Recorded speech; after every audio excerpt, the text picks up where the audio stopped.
Gerald S. is grossly delusional and thought disordered.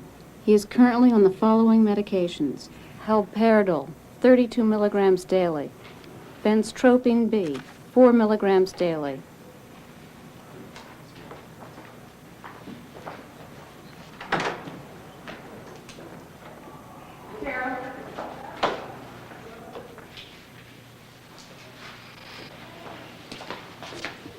Please sit down. How are you doing? Not doing so hot. I think and feel as though people have called me here to electrocute me, judge me, put me in jail, or kill me, electrocute me because of some of the sins I've been in. Is this a new feeling for you? The main thing is don't get excited, but the thing is it's not a new feeling, no. I'm scared of people. Must be very frightening for you, though. Feel like you're about to get killed. I'm so scared I can tell you that picture's got a headache. Can you tell me more about that? The picture has a headache? Could you? You want to know? Yes, I do. Okay, when a sperm and an egg go together to make a baby, only one sperm goes up in the egg. And when they touch, there's 2 contact points that touch before the other 2. And then it's carried up into the egg. And when they fuse, it's like nuclear fusion, except it's human fusion. There's a mass loss of the proton. One heat abstraction goes up in the electron, spins around, comes back down into the proton to form the mind, and the mind can be reduced to 1 atom. Gerry, in one patient at one time, shows almost every one of the major features of schizophrenia. His thinking is disorganized. The thoughts are loosely connected. He has formed delusional ideas. Some of those delusions are grandiose. Some of them are paranoid. He has disturbances in his mood. His mood is, in some cases, almost absent, and in other cases is totally inappropriate. And his behavior is disordered. It's unusual. He has mannerisms that are inexplicable. He has purposeless, aimless behavior around the ward. He's a textbook case. He combines all those things in one person. At this point, what would you like us to do for you? I would like you to get me off of cigarettes, get me dried out, cleaned up, so I can go home and get a job in a bakery and go to medical school. The voices that Gerry hears tend to be critical ones. They are male voices which tend to accuse him of past crimes. One of the problems that a patient with schizophrenia has is being overwhelmed by their sexual and their aggressive urges. Gerry's voices may at times say, "You raped that woman." In a case where he may have just seen a woman on the street, the voices will accuse him of assaulting her. One of the things that worries me about Gerry and about many patients is at times his voices tell him to do things. In just the short time he's been in this program, the voices at times have told him that he's got to leave because we're going to hurt him. So obviously they say things that greatly distress him, that scare him. I guess the way I think of schizophrenia is that schizophrenia is an illness. It's a total picture.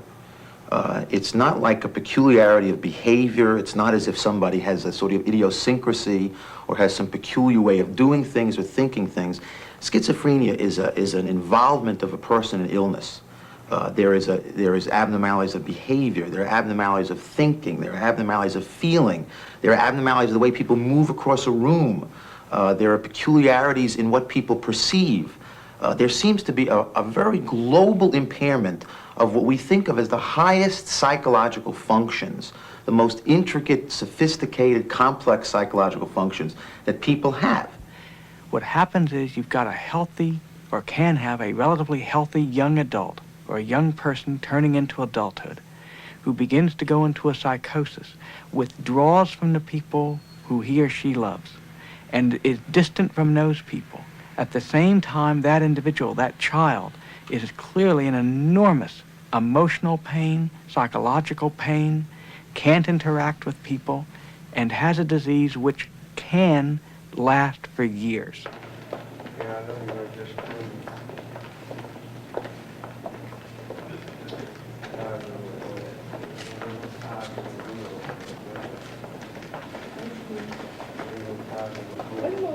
Excuse us. Excuse us.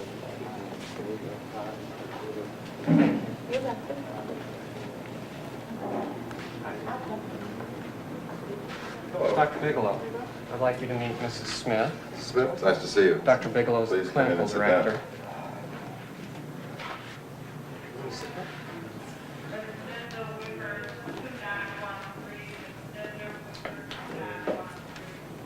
Well, thank you for coming down.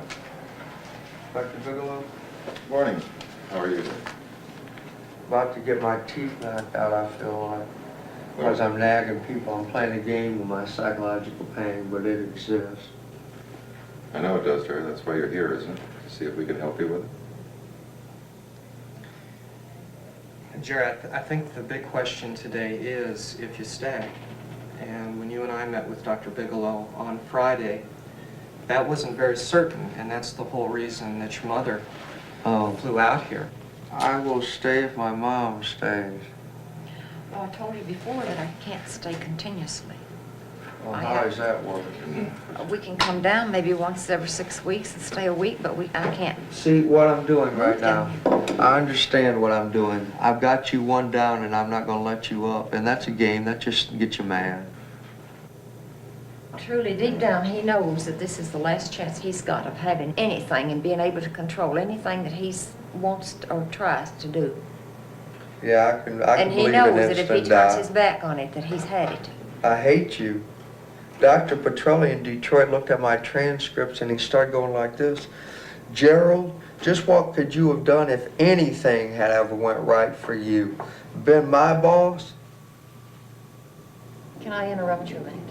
If Every time in school that I was going to do something, I would raise my hand and a colored kid would stab me in the back of the neck.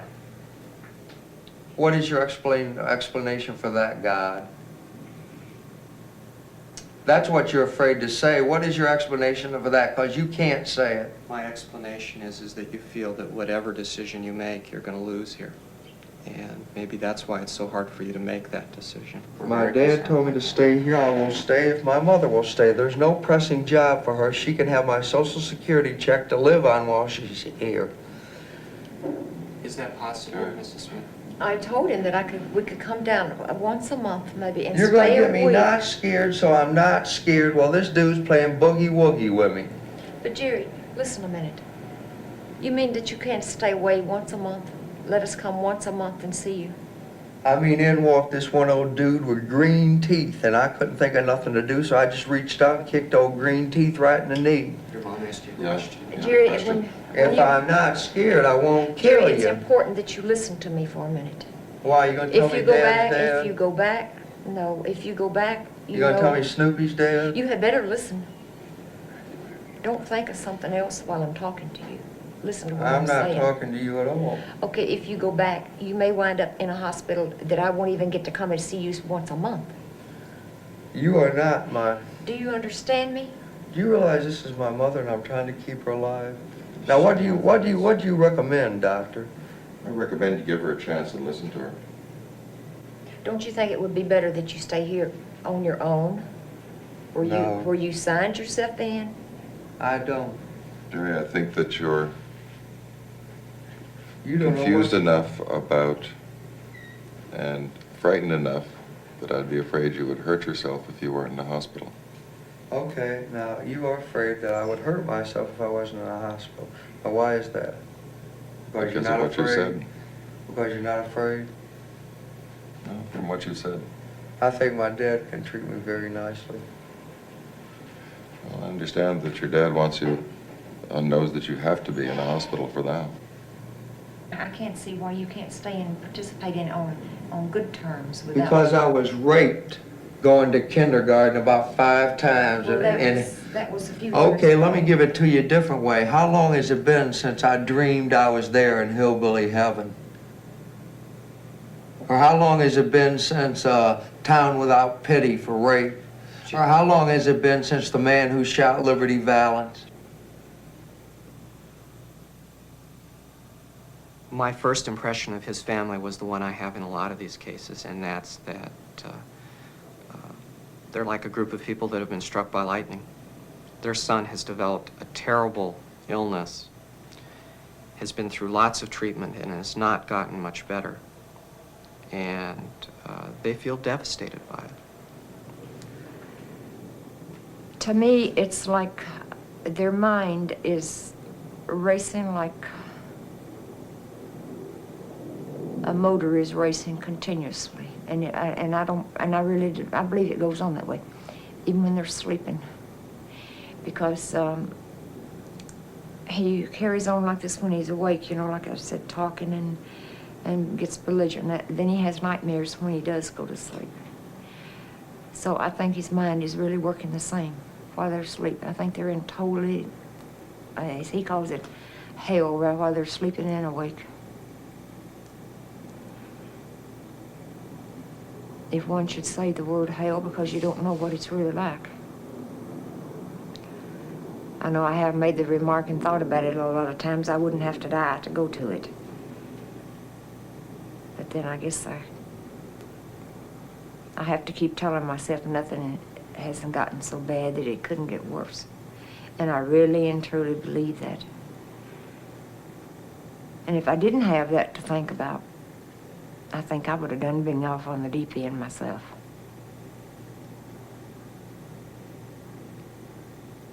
Because it's, sometimes when you go to work, you can't do your work because all you can think about is them.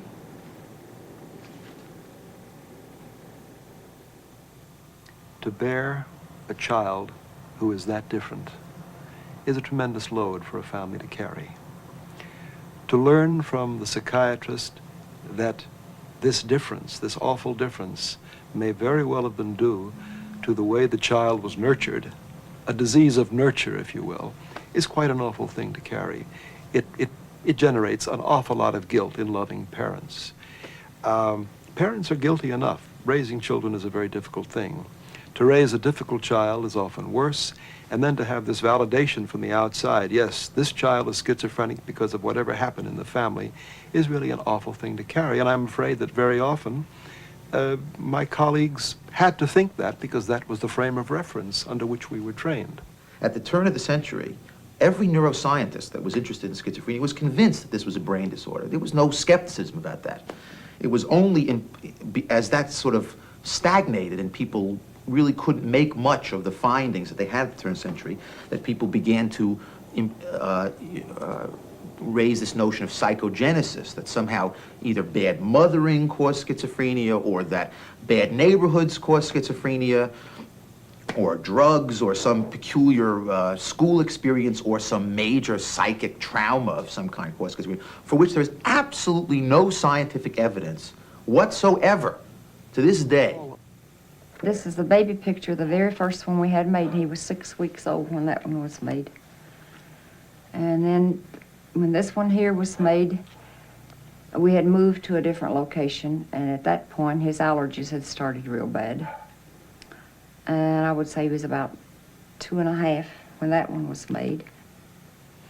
And here he has a bird. His uncle had bought him this bird because when he was a baby he couldn't have no pets. He wasn't supposed to have the bird, but they gave in and told him he could, and he was very proud of that. And this was another one with the same group of kids in the neighborhood, and his dad was teaching them all how to dance there by his record player. And this one here was made on a Sunday. We might have been getting ready to go to church, I don't remember, and they decided they'd make the picture. He always had the clown with his face. And this one here, his uncle was visiting with us, and they were babysitting with this little girl, and he likes children,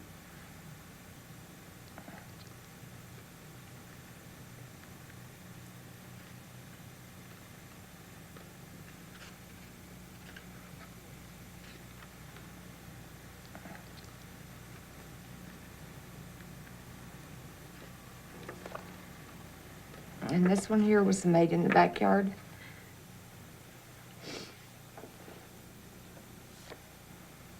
Gerry loves Christmas trees. After we moved here, he had one Christmas tree and it touched the ceiling, And he must have had $17 worth of candy canes on it.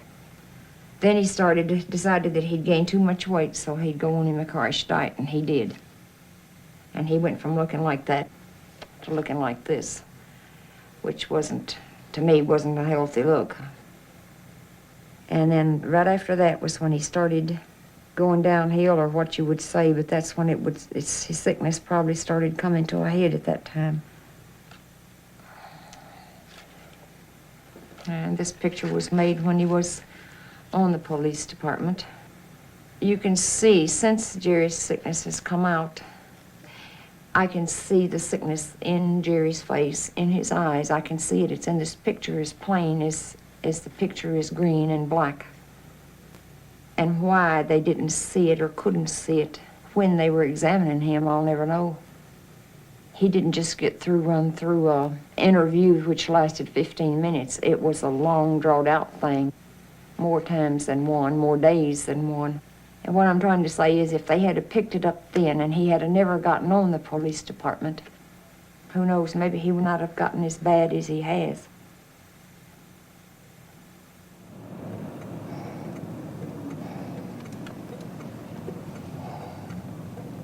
I don't want to be confined to any institution. If you've never been put away by yourself in a place that you're scared and you're terrorized and everything else, Lord have mercy, you don't know where you've been. But that's my father's home, and he worked, and that's clean money. He worked 31 years at Chrysler's, doing 300-pound deadlifts, 3 a second for 31 years. And it's clean money, and I don't know. Are the cops gonna kill me, man? For quitting? Is somebody gonna kill me?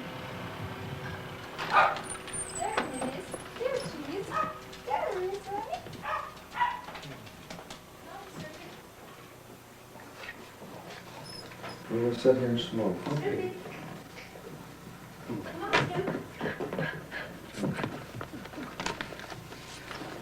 Oh, come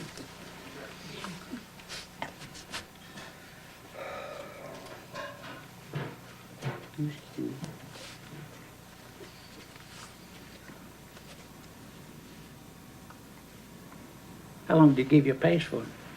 Till 6 tonight. Are you gonna kill me? No, I got no intention to do nothing to you, Joe. See, I still have this male aggression thing, and I don't know if you're gonna kill me, and I don't care. Enough's enough. Well, what makes you think your daddy would kill you? Because we were getting 20 gunshots a night, and I couldn't figure out where they were coming from. I went out there and found out everybody was shooting everybody. There was a lot of stress in that city. In Detroit, as far as stopping the crime, if you want to stop the crime, you better talk to John Nichols, because he knew what he was doing. Daddy, you know how you feel? Well, I feel even worse than that.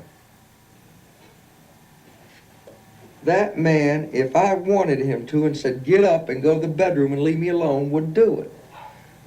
He is a father complex, but he's not a wishy-washy father complex. He's 68 years old, and he can still kick my ass, even though I can do squats with 2,000 pounds. I don't have any fun at all. The police department was fun.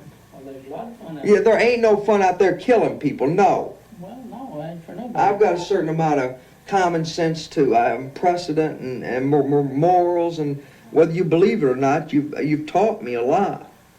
But somewhere you lost your love capacity. Why'd you want to talk like that? I'm scared of you. Who do I go to? Where do I go? What have I ever done to you? Nothing that you knew you were doing. Except I've always known what I was doing. Dr. Petrelli said, Gerald, there's nothing wrong with you. You are so sane, you're insane. I don't have no fun. Ever. You worked 30 years at Chrysler's. Well, hell, I got 15 years seniority there. What are you talking about? I don't have no fun at all.